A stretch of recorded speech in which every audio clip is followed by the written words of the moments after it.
आप देख रहे हैं चौहान वीडियोस और आज की वीडियो में हम बात करेंगे दिसंबर 2023 के हॉल टिकट के बारे में। इग्नू की तरफ से हॉल टिकट रिलीज कर दिया गया दिसंबर 2023 का कल, लेकिन आपका हॉल टिकट इतनी जल्दी नॉर्मली रिलीज नहीं किया जाता। अगर आप इग्नू का जो एग्जामिनेशन फॉर्म है उसको भी देखें और जो मैंने आपको जानकारी दी है उसके बारे में भी, तो आपका जो हॉल टिकट होता है वो एग्जाम शुरू होने से 10 दिन पहले रिलीज किया जाता है। यानी कि इस बार अगर हम देखें तो आपका हॉल टिकट 22 नवंबर या 23 नवंबर को रिलीज किया जाना था और आपका हॉल टिकट उसके बाद फिर आप डाउनलोड कर पाते, लेकिन इस बार इग्नू की तरफ से 8 नवंबर को ही आपका हॉल टिकट रिलीज कर दिया गया। जो 22 नवंबर या 23 नवंबर यानी कि एग्जाम शुरू होने से 7 दिन पहले 8 दिन पहले जो हॉल टिकट रिलीज किया जाता है उसमें एक एडवांटेज भी होता है और एक डिसएडवांटेज भी होता है। सबसे पहले अगर हम बात करें कि क्योंकि 7 दिन पहले 8 दिन पहले ही आपका हॉल टिकट इग्नू की वेबसाइट पर रिलीज किया जाता है, उससे स्टूडेंट्स के बीच में कुछ कंप्लेंट इस तरीके की भी उनके पास जरूर आई होंगी कि उनका टाइम कम मिलता है कि वो हॉल टिकट को डाउनलोड करें और उसके बाद फिर प्रिंट करें। लेकिन उसमें एक फायदा जो था और सबसे बड़ा जो था वो ये था कि आपका जो हॉल टिकट है वो एक साथ ही हर स्टूडेंट का रिलीज कर दिया जाता है। आप जानते हैं कि इग्नू के अंदर चाहे असाइनमेंट का रिजल्ट हो, चाहे आपका स्टडी मटेरियल हो, चाहे आपका थ्योरी एग्जाम रिजल्ट हो, चाहे आपका रिवैल्यूएशन का रिजल्ट हो, आपका प्रैक्टिकल का रिजल्ट हो, आपका प्रोजेक्ट का रिजल्ट हो, हर चीज जो होती है वो अपडेट्स में जारी की जाती है। यानी कि पहले कुछ स्टूडेंट्स का रिजल्ट आएगा, फिर दूसरे स्टूडेंट्स का रिजल्ट आएगा कुछ दिन बाद, फिर दूसरे स्टूडेंट्स का रिजल्ट आएगा कुछ दिन बाद। लेकिन आपका जो हॉल टिकट होता था अब तक वो ऐसा होता था कि एक ही दिन हर स्टूडेंट का जो हॉल टिकट है वो रिलीज कर दिया जाता था। लेकिन इस बार क्या हुआ है कि इस बार भी अब रिजल्ट और रिवैल्यूएशन की तरह आपका हॉल टिकट पहले ही रिलीज कर दिया गया और अभी आप जानते हैं कि 10 नवंबर 2023 तक आपका एग्जामिनेशन फॉर्म जो है उसको भरने की लास्ट डेट है। यानी कि अभी भी आप अपना एग्जामिनेशन फॉर्म अगर भरना चाहते हैं तो भर सकते हैं और 10 नवंबर के बाद आप ऑफलाइन जाकर अपना एग्जामिनेशन फॉर्म भर के आ सकते हैं। यानी कि अभी भी मौका है स्टूडेंट्स के पास, अगर वो अपना एग्जामिनेशन फॉर्म भरना चाहते हैं और दिसंबर का एग्जाम देना चाहते हैं तो वो अभी भी अपना एग्जामिनेशन फॉर्म भर सकते हैं। लेकिन कुछ स्टूडेंट्स का हॉल टिकट पहले ही रिलीज किया जा चुका है, जिससे कि स्टूडेंट्स के मन में ये कंफ्यूजन है कि उनका हॉल टिकट सही तरीके से रिलीज नहीं किया गया। अभी तक कुछ स्टूडेंट्स का हॉल टिकट आ गया, मेरा हॉल टिकट क्यों नहीं आया? मैंने तो शुरुआत के ही हफ्तों में अपना जो एग्जामिनेशन फॉर्म है उसको भर दिया था, अभी तक मेरा हॉल टिकट क्यों नहीं आया? ऐसे जितने भी स्टूडेंट है जिनका भी हॉल टिकट रिलीज नहीं किया गया उनको इतनी ज़्यादा अभी टेंशन लेने की ज़रूरत नहीं है, क्योंकि जैसा कि मैंने बताया कि अभी भी स्टूडेंट अपना एग्जामिनेशन फॉर्म भर रहे हैं और आपका हॉल टिकट जल्दी ही 20 नवंबर 21 नवंबर तक हर स्टूडेंट का रिलीज कर दिया जाएगा। लेकिन स्टूडेंट जो इग्नू है उसको उसी तरीके से करना चाहिए था जैसे पहले होता था कि एक साथ हर स्टूडेंट का हॉल टिकट रिलीज कर दिया जाए, जिससे कि स्टूडेंट के मन में कोई कंफ्यूजन ना रहे, कोई टेंशन ना रहे। एक ही दिन हर स्टूडेंट अपना हॉल टिकट डाउनलोड कर लेगा तो उससे कोई इस तरीके की कंप्लेंट नहीं आएगी कि मेरा हॉल टिकट क्यों रिलीज नहीं किया जा रहा, क्या मैंने कोई एग्जामिनेशन फॉर्म भरने में कुछ गलती कर दी है जिसकी वजह से मेरा हॉल टिकट नहीं आया। तो इस कंफ्यूजन को नहीं लेकर आना चाहिए था इग्नू को, और एक साथ ही जिस तरीके से पहले हॉल टिकट रिलीज किया जाता था उसी तरीके से किया जाना था। लेकिन इस बार क्या हुआ है कि आपका हॉल टिकट जल्दी रिलीज कर दिया गया, जिसकी वजह से आधे स्टूडेंट्स का हॉल टिकट आ गया है और आधे स्टूडेंट अभी भी वेट कर रहे हैं कि उनका हॉल टिकट आएगा। जो हॉल टिकट है वो कुछ इस तरीके से है जो कि इग्नू की तरफ से रिलीज किया गया है कि दिसंबर 2023 का एक स्टूडेंट का हॉल टिकट है, जो कि आप देख सकते हैं कि इसमें फोटो लगी हुई है, क्यूआर कोड है। यानी कि पिछली बार जिस तरीके का हॉल टिकट आया था कुछ उसी तरीके का हॉल टिकट यहाँ पर नजर आ रहा है आपको। उसके बाद इनरोलमेंट नंबर है, प्रोग्राम कोड है, प्रोग्राम का नाम है, उसके बाद नेम ऑफ द स्टूडेंट है, यानी कि स्टूडेंट का जो नाम है वो है, एग्जाम सेंटर का कोड है और एग्जाम सेंटर का एड्रेस है। उसके बाद एक चीज जो आपको नजर आ रही होगी वो ये लिखा हुआ है कंप्यूटर बेस्ड टेस्ट हो रहा है या pen and paper. Pen and paper क्या होता है? पेन एंड पेपर वही पेपर होता है जो कि आज तक आप देते आए हैं, यानी कि आपके एग्जाम सेंटर में आप बैठेंगे और पेन और पेपर के जरिए अपनी आंसर शीट में अपने जो एग्जाम का आंसर्स है उनको लिख देंगे, उसे ही पेन एंड पेपर मोड कहा जाता है। दूसरा जो मोड होता है वो होता है कंप्यूटर बेस्ड टेस्ट। आपने अगर कुछ एसएससी के एग्जाम्स दिए हो तो उसमें आजकल एसएससी के जो एग्जाम्स है वो कंप्यूटर बेस्ड ही करवाए जा रहे हैं, जहाँ पर कंप्यूटर में आपको बैठा दिया जाता है। वहाँ पर कंप्यूटर में स्क्रीन जो होती है उसमें आपका जैसे टाइम शुरू होता है वहाँ पर क्वेश्चंस आ जाते हैं। आपको फिर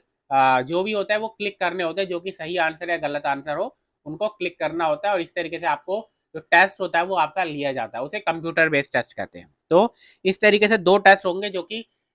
इग्नू की तरफ से बताए गए हैं, और जिसके यहाँ पर पेन एंड पेपर लिखा हुआ उसका मतलब ये है कि उसको एग्जाम सेंटर में पेन एंड पेपर मोड में, यानी कि पेन से अपने आंसर शीट में अपने आंसर्स को लिखना होगा।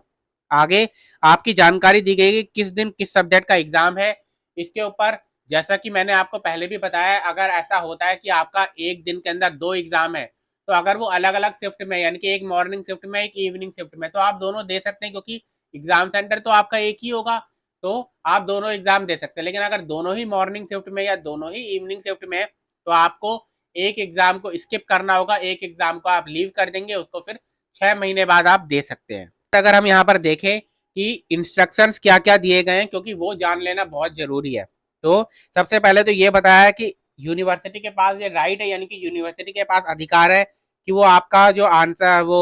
रीशेड्यूल करवा सकता है, कोई एग्जाम कैंसिल करवा सकता है, कोई एग्जाम एग्जामिनेशन सेंटर को चेंज कर सकता है, या पार्टिकुलर एग्जाम जो है वो एक दिन होने वाला था उसको रीशेड्यूल करके किसी दूसरे दिन करवा सकता है। ये इग्नू के पास अधिकार है, जैसा भी सर्कमस्टांसेस होंगे अगर, तो उसके हिसाब से वो करने का अधिकार जो है वो इग्नू के पास है। उसके बाद आपका the university will try to accommodate the students in the exam centre opted by them, यानी कि इस जो यूनिवर्सिटी है इग्नू जो है उसने पूरी कोशिश की है कि स्टूडेंट्स को वही एग्जामिनेशन सेंटर दिया जाए जो कि वो चाहते हैं, जिसके लिए उन्होंने मांग की थी एग्जाम सेंटर एग्जामिनेशन फॉर्म के अंदर। लेकिन अगर ऐसा नहीं हो पाता है तो उसके आसपास वाला ही आपको एग्जामिनेशन सेंटर दिया जाएगा। उसके बाद जानकारी दी गई है कि आप examinee should carefully write their enrolment number on the answer sheet, आपको अपना एनरोलमेंट नंबर सही तरीके से लिखना है और कोई गलत तरीके से ना लिखे, क्योंकि अगर ऐसा होता है तो आपका रिजल्ट डिक्लेयर नहीं किया जाएगा उस सब्जेक्ट का। इफ द रोल नंबर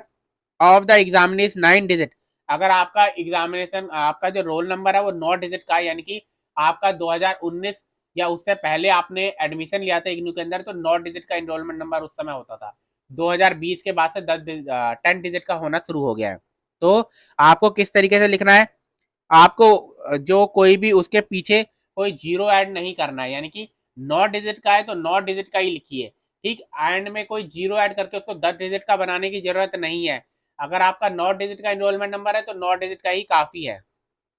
उसके बाद please note that apart from the main answer sheet note supplementary seat will be provided, आपको कोई भी सप्लीमेंट्री सीट प्रोवाइड नहीं की जाएगी। जो मेन आंसर बुक होगी वो कुल मिलाकर 32 पन्नों की होती है, आगे पीछे दोनों मिलाकर वो उतनी काफी होती है। उसके अंदर आपको अपना जो आंसर है उनको लिखना है, उसके अलावा कोई आंसर सीट आपको नहीं मिलेगी। उसके बाद sign on the attendance sheet during the examination in the prescribed column in the form in the front of your name and enrolment number, आपको जब आप अपने एग्जामिनेशन हॉल में बैठते हैं तो आपको थोड़ी देर बाद एक जो एग्जाम सीट होती है वो आती है, जहां पर आपका नाम लिखा हुआ होता है, आपका एनरोलमेंट नंबर लिखा हुआ होता है, वहां पर आपको प्रेजेंट लिखना है कि मैं प्रेजेंट हूँ और अपना साइन कर देने, जिससे कि ये कंफर्म हो जाए कि आप जो है एग्जामिनेशन हॉल के अंदर बैठे हुए हैं और आपने जो है अपने आंसर्स को लिख रहे हैं, ठीक। उसके बाद before submitting the answer sheet the candidate should check his her signature, यानी कि आपको आंसर सीट जमा करने से पहले सारी जानकारी को चेक कर लेना कि आपने साइन कर लिए, आपने सारी डिटेल्स भर ली, इन्विजिलेटर है उसने साइन कर लिए या नहीं। उसके बाद examination note that they shall not be allowed to appear in any other exam centre except the venue, यानी कि जो एग्जामिनेशन सेंटर है आपको अलॉट किया गया है सिर्फ वहीं पर ही आपको एग्जाम देने का अधिकार है। उसके बाद एग्जामिनेशन विद बेंचमार्क डिसेबिलिटी अगर कोई है तो उसको वो सुविधाएं दी जाएंगी। उसके बाद ये जानकारी दी गई है कि एग्जामिनेशन वाले जो स्टूडेंट होंगे उनके पास उनका इग्नू का आइडेंटिटी कार्ड होना चाहिए और साथ ही साथ उनके पास हॉल टिकट भी होना चाहिए। अगर उनका कोई आइडेंटिटी कार्ड खो गया है किसी कारण से तो उनके पास दूसरा तरीका ये है कि वो कोई government approved photo identity card लेकर जाएं, जैसे कि आधार कार्ड या वोटर आईडी कार्ड। उसके बाद मोबाइल फोन वगैरह अलाउ नहीं है, कैलकुलेटर अलाउ नहीं है, सिर्फ उन्हीं केसेस में कैलकुलेटर अलाउ है जहां पर क्वेश्चन पेपर में लिखा गया हो कि सिंपल कैलकुलेटर अलाउड है, ठीक। उसके बाद मीडियम ऑफ एग्जामिनेशन के बारे में काफी बार जानकारी दी जा चुकी है कि आप हिंदी में एग्जाम लिख सकते हैं अगर आपका जो क्वेश्चन पेपर है उसमें हिंदी में भी क्वेश्चन लिखे हुए हो। उसके बाद एमसीक्यू बेस्ड किस किस का होने वाला उसकी जानकारी दी गई है। Request for change of date and session will not be entertained, यानी कि कोई भी एग्जाम की डेट्स में बदलाव अब नहीं किया जाएगा। उसके बाद student registered for appearing in practical lab courses are advise to contact the regional centre, यानी कि कुछ स्टूडेंट ऐसे हैं जिन्होंने प्रैक्टिकल्स को भी भरा था प्रैक्टिकल्स का भी एग्जामिनेशन फॉर्म भरा था, तो वो देखेंगे कि उनके यहाँ पर जो डेट उन प्रैक्टिकल सब्जेक्ट्स के आगे जो डेट्स वगैरह होंगी वहाँ पर कुछ भी लिखा नहीं गया है। तो वो डेट्स इसलिए नहीं लिखी गई है क्योंकि डेट जो डिसाइड करने का अधिकार है वो आपके रीजनल सेंटर का है, यानी कि आपका रीजनल सेंटर डिसाइड करेगा कि आपका प्रैक्टिकल कब होने वाला है। तो उनसे बात कीजिए, वो आपको आपका जो जानकारी है उसको देंगे। आपको एग्जामिनेशन हॉल में एग्जाम शुरू होने से पहले 15 मिनट पहले तक पहुंच जाना है। फिर आपको आपका एग्जाम हॉल में क्वेश्चन पेपर दिया जाएगा और फिर वो आपको पढ़ना होगा और उसके बाद फिर आपका आंसर जो है शुरू हो जाएगा। आपको एग्जाम शुरू होने के 1 घंटे के अंदर आपको एग्जाम हॉल लीव करने का अधिकार नहीं है, यानी कि एग्जाम शुरू हो गया, चाहे आपको एक शब्द भी ना लिखना हो, लेकिन फिर भी एक बार आप एग्जाम हॉल के अंदर बैठ गए तो आपको कम से कम एग्जाम शुरू होने के 1 घंटे तक वहां पर बैठे रहना होगा। उसके बाद ही आपको अधिकार दिया जाएगा कि आप अपना जो एग्जामिनेशन हॉल है उसको लीव करें। तो ये इंस्ट्रक्शन है जो कि हॉल टिकट में दिए गए हैं। जिन भी स्टूडेंट का भी हॉल टिकट आ गया वो अपना डाउनलोड करके अपने पास प्रिंट के फॉर्मेट में रख लें। जिनका नहीं आया है वो थोड़ा और इंतजार करें, आपका हॉल टिकट भी रिलीज किया जाएगा। तो आज की वीडियो में इतना ही।